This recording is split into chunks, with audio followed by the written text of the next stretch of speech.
सोनपुर नामक जंगल में गोरी चिरैया अपनी बेटी टूनी के साथ रहती थी। गोरी चिरैया का पति बहुत ही गरीब किसान था। वह मजदूरी करके अपने घर का पेट पालता था। एक दिन गौरी बबलू को बोलती है, अरे सुनते हो जी, अपनी बेटी टुनी आप शादी के लायक हो गई है। आपने उसकी शादी के बारे में कुछ सोचा है? गौरी, मैं क्या कर सकता हूँ, तुम हमारे हालात तो जानते ही हो। फिर भी मैंने आज पंडित जी को घर बुलाया है और हम पहले ही लड़के वालों से कह देंगे हम दहेज नहीं दे सकते, लेकिन अपनी बेटी की शादी अच्छे से करेंगे। तभी उनके घर में पंडित जी आ जाते हैं और सभी पक्षियों की फोटो दिखाने लगते हैं, जिसमें से गौरी को गौतम की तस्वीर पसंद आती है। अरे यह चिड़िया तो बहुत ही सुंदर लग रही है, लेकिन यह चिड़िया करता क्या है? अरे बहन जी, चिड़िया तो आपने खूब अच्छी पसंद किया है। आपको पता है यह वकील है। वकील, हमारी बेटियां नोटों में खेलेगी, नोटों में।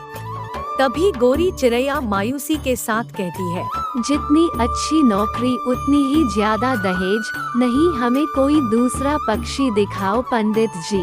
अरे यह कैसी बात कर रहे हो बहन जी, मैं सारे रिश्ते ऐसे लेकर आया हूँ जो आपसे बिल्कुल दहेज नहीं मांगेंगे। बस आप टुनी के शादी की तैयारी करो। कुछ ही दिनों में टूनी चिड़िया और गौतम चिरा की शादी हो जाती है। टूनी चिड़िया अपने ससुराल में सारी जिम्मेदारी बड़े अच्छे से निभाती है, लेकिन गौतम उसे सही से बात नहीं करता था। एक दिन गौतम गुस्से से घर आता है और अपनी माँ से कहता है, माँ, तुमने मेरी किस गरीब गवार चिड़िया से शादी कर दी। तुम्हें पता है तुम्हारी इस फ्री की नौकरानी पाने की वजह से सुंदरी मुझसे नाराज हो गई है। बेटा, तू चिंता क्यों करता है? मैं सब जानती हूँ। तेरी शादी सुंदरी से ही होगी। मैं तुझे और सुंदरी को शहर भेज दूंगी और इस टोनी चिड़िया से कह दूंगी तुम्हें काम से बाहर जाना पड़ेगा। बस ऐसे ही इस टोनी चिड़िया को मैं इस घर की नौकरानी बना कर रखूंगी, अपनी सेवा करवाऊंगी। हा हा हा हा हा। तभी यह सब बातें टोनी चिड़िया सुन लेती है। हे भगवान, यह सब क्या है माँ जी? और गौतम ने मुझे इतना बड़ा धोखा दिया। मुझे इस घर में नौकरानी बनाकर लेकर आए हैं। इससे अच्छा है मैं अपनी जान दे दूं। मेरे जीने का कोई फायदा नहीं। यह कहकर टूनी चिड़िया नदी में कूदकर अपनी जान दे देती है।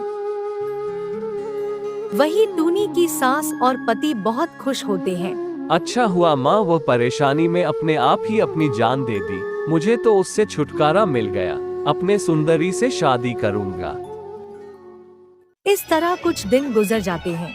गौतम बारात लेकर सुंदरी के घर पहुंच जाता है।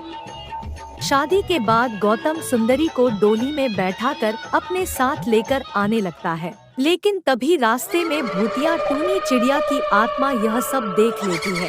कितनी बेशर्म है यह लोग। मेरे मरते ही गौतम जी ने दूसरी शादी कर ली। ऐसा नहीं हो सकता। मैं उन्हें किसी का नहीं होने दूंगी। तभी अचानक से बादलों में बिजली कड़कने लगती है और बहुत तेज बारिश शुरू हो जाती है। देखते ही देखते चारों तरफ बाढ़ आ जाती है। अरे चिंता मत करो सुंदरी, मैं तुम्हें जल्दी से सही सलामत घर ले जाऊंगा।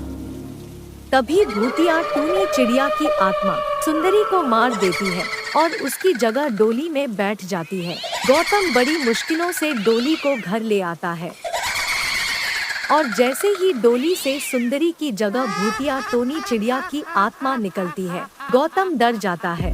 भूतिया चिड़िया की आत्मा, बता मेरी सुंदरी कहाँ है और तू कौन है और यहाँ पर क्या कर रही है? मैं टुनी हूँ, जिसे तुम अपनी माँ के साथ नौकरानी बनाकर अपने घर लेकर आए थे। तुमने मेरे साथ अच्छा नहीं किया, जिसकी सजा मैं तुम्हें जरूर दूंगी। हा हा हा हा हा।